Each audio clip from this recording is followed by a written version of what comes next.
Kwa leo nitaenda kuonyesha jinsi gani ya kutumia hii Unda CV web app ambayo ni free, ni accessible anywhere. Kwa hiyo ni moja ya apps ambazo nimedevelop ambayo inakusaidia kutengeneza CV kali kabisa kwa ajili ya kuomba kazi, kwa ajili ya ku showcase everything, kila kitu ambacho CV inafanya. Mimi vingine sivijui, lakini pia unaweza kutengeneza barua za kuombea kazi kwa kutumia AI ambayo nitakuonyesha hapo soon. Kwa hiyo ili kuaccess Unda CV inabidi usearch Google Firefox au nini Unda, afu acha kijidash kidogo weke CV, piga enter, utachagua results ya kwanza hapa juu kama unavyoona ambayo ni undacv.cloud. Utaifungua hii. Ukishaifungua itakuleta kwenye interface kama hii unayoona hapa. Tengeneza CV na barua za kitaalamu ndani ya dakika chache, kwa dakika chache.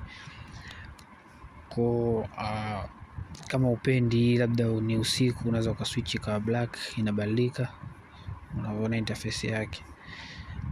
Without wasting time, utaanza hapa, anza bure. Utabonyeza hapa, itakuletea pop up kama hii. Kwa hapo utachagua either utengeneze CV au utengeneze barua. Mimi nitaonyesha zote mbili, lakini tunaanza na hii CV. Kwa nitaklik kwenye CV, na kwa vile nishaye kutengeneza CV, hii inakuwa ina store taarifa zako kwenye device yako, yani kwenye hii browser yako, mfano Chrome au Firefox inahifadhi. Kwa mfano hata ukiclose bahati mbaya, ukirudi una shida kuanza mwanzo. Kwa nimejaza jina hapa mfano Juma Said, lakini naweza kubadilisha, labda nikaweka Adam kwa tuweke herufi kubwa. Unaweza kufanya hata kwenye simu, lakini kwenye PC ndio more convenient na unaona vizuri.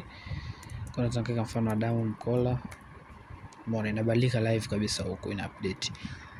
Utaweka cheo, mfano accountant, tarehe ya kuzaliwa, mahali pa kuzaliwa, taarifa muhimu ambazo zinakuwa kwenye CV, kwenye personal information zote utajaza hapa. Marital status utachagua hapa, the single, married au divorce. Utaweka picha yako profile kama unayo, utachagua rangi ya CV hapa. Na ukimaliza hapo nenda next kwenye kuweka taaluma yako. Mfano wewe labda ni engineer, unaweza kuweka hapo, kuchagua chuo. Chuo inatoa suggestion ya vyuo vingi. Kwa mfano ngoja nifute NIT hapa. Nikigusa utaona kuna suggestion ya vyuo vingi: University of Arusha, Tanzania University of Science Technology, University of Dar es Salaam, Sokoine. Vyuo vyote hapa vya TZ maarufu ambao common vyote vipo. Kwa mfano mimi nachagua DIT, ndipo mimi tuseme course ni degree Bachelor of Accounting, duration 3 years.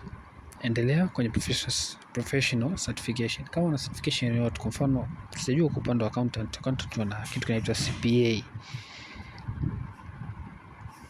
Accountant wana kitu kinaitwa CPA, lakini kwa kutegemea na kozi yako. Kwa mfano kama mimi kozi ya masuala ya computer, tuna certification ya CCNA, tuna certification ya mambo mengi. Kwa mfano kama kuna ya Huawei. Kwa hiyo utajaza hapo, itakupa suggestion pia chuo uchosomea. Kama hamna utaandika tu manually, sio lazima uchague hicho ambacho kinakusuggestia. Utachagua hiyo certification na tarehe ambayo umeipata, afu utapiga endelea kwenye uzoefu. Kwa hiyo kama unaona hapa juu kuna menu hii inatembea, hii ndo CV tunavyoijenga hapa. Kwa hiyo tukifika kwenye wadhamini tutakuwa tushamaliza. Unaweza kuruka pia, lakini kama sio recommended, lakini unaweza kuruka pia kwenye step. Kwa mfano hapa mimi nilishaweka, kwa hiyo naenda kwenye ujuzi.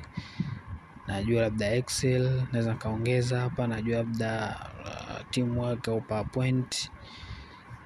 Naendelea kwenye lugha, nimeweka English, naweza kaweka Kiswahili, naweza kaweka Arabic, vivyo tunavyotaka. Mwisho nitakuja kwenye referees, na kama unavyoona hapa juu kumeandikwa CV yako iko tayari, unaweza kupakua. Unaweza kaweka referees hapa ninawataka. Labda ni mwalimu wako primary, mwalimu wako sekondari, bosi wako ule kufanya kazi kwake. Baada hapo tena utabonyeza pakua PDF, utadownload CV yako.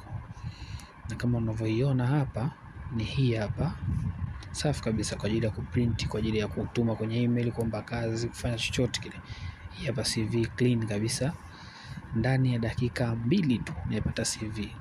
Sasa bila kupoteza muda tunaenda kwenye feature ya pili ambayo ni ya kutengeneza barua za maombi ya kazi. Nimeona niunganishe hizi mbili kwa sababu ni issue. mtu anataka CV chap na barua kuombea kazi, vitu vinambatana pamoja. Kwa hiyo mimi nilishafanya sample, kwa hiyo ngoja nifute hii futa. Unaona kwa tengeneza kwa AI hapa. Kwa utajaza jina lako, mfano mimi nilijaza lile Adam Mkola. Sasa hii inatumia template. Unaona hii inatumia template. Kama huvitaki hivyo ambavyo vipo hapa, unakuja huku tu kwenye edit hapa, edit. Lakini kabla hapo kwanza ngoja tujaze taarifa zangu. Nitaweka email yangu, nitaweka nafasi ninayoomba labda IT, na jina la kampuni labda Vodacom. Umeona? Nitagusa tengeneza kwa AI, nitatengeneza. Itanitengenezea barua. Kama unavyoona barua imetengenezwa kwa ufanisi. Imeandika barua yote ambayo ni AI. Na kama sijapenda pia naweza nika regenerate. Kwa hiyo nikija huku chini naona kuna taarifa zote ambazo naweza nika edit hapa. Lakini zina update live. Lakini hii anwani mimi nataka niweke anwani ya kwangu. Kwa hiyo hii nitaifuta. Unavyoona juu imefutika hapa, nimeweka anwani ya kwangu ninayotaka mimi. Lakini pia naweza nikabadilisha hapa. Body, kuna intro, kuna body na closing kwenye barua. Naweza nika-update ninachokitaka hapa kikabadilika. Au kama sijapenda naweza nikabonyeza tengeneza upya, kanitengenezea tena version nyingine. Shaona ya anwani tena sitaki. Anwani hii sitaki, nataka hii anwani yangu. Kwa baada hapa naweza nikadownload hii kama PDF. Ipakua hapa kama PDF vizuri kabisa kwa ajili ya kuprint na ikawa hivyo clean and ready to print. Au labda nataka iwe Word format ili muda mwingine nisipate tabu ya kutafuta barua au nini, nayo tayari kwenye Word editable. Nitagusa hapa kwenye Word. Kwa hiyo nitaipakua kama Word na nikifungua kama unavyoiona hapo, hiyo hapo naweza ukaedit popote unapotaka. Simple like that, ndani ya dakika 2. Ni very very big solution. Na ukiingia kwenye Zindua utatukuta tulikuwa tuna rank number 1, lakini sijui sasa hivi tuko position gani. Ukienda kwenye tupo kwenye months top products, tuko kwenye top 4. Ilikuwa weekly tuko top 1, lakini monthly kuna baadhi ya apps perform vizuri. Kwa hiyo sisi tuko kwenye top 4, sio mbaya. Kwa hiyo ndo solution yangu ambayo nimewaletea. Check out for more projects are coming soon. Stay subscribed.